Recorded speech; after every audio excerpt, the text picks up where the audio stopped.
Hello hi అండి, అందరికీ నమస్తే. నేను మీ Swathi Bura. Welcome to my channel Swathi Balabhakti.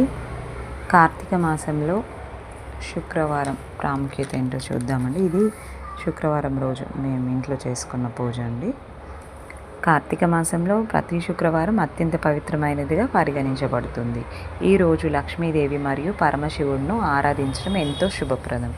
ఈ రోజున భక్తులు దీపాలు వెలిగించి తులసి చెట్టుకు నమస్కరించి నైవేద్యం సమర్పిస్తారు.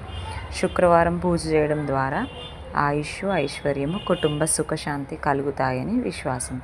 మహిళలు ముఖ్యంగా ఈరోజు వ్రతం ఆచరించి కుటుంబ శ్రేయస్సు కోసం దేవిని ప్రార్థిస్తారు. పూజా విధానం: అఖండ దీపం లేదా పలు దీపాలు వెలిగించడం, తులసి మరియు శివలింగ పూజ, లక్ష్మీ అష్టోత్తర శతనామావళి లేదా శివుని స్తోత్రాలు పారాయణం చేయడం శుభప్రదం. పూలు, పండ్లు, స్వీట్లు నైవేద్యం చేయడం, ఏదైనా మీకు శక్తి కొలది సమర్పించడం.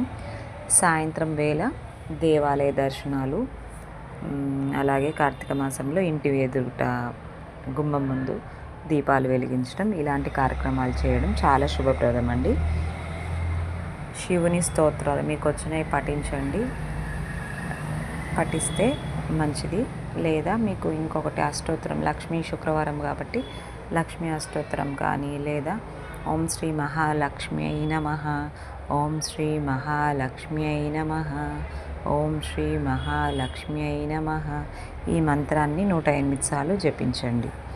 ఈ వీడియో కనుక నచ్చినట్లయితే please subscribe to my channel, like, share, comment and subscribe to my channel. Thank you one and all.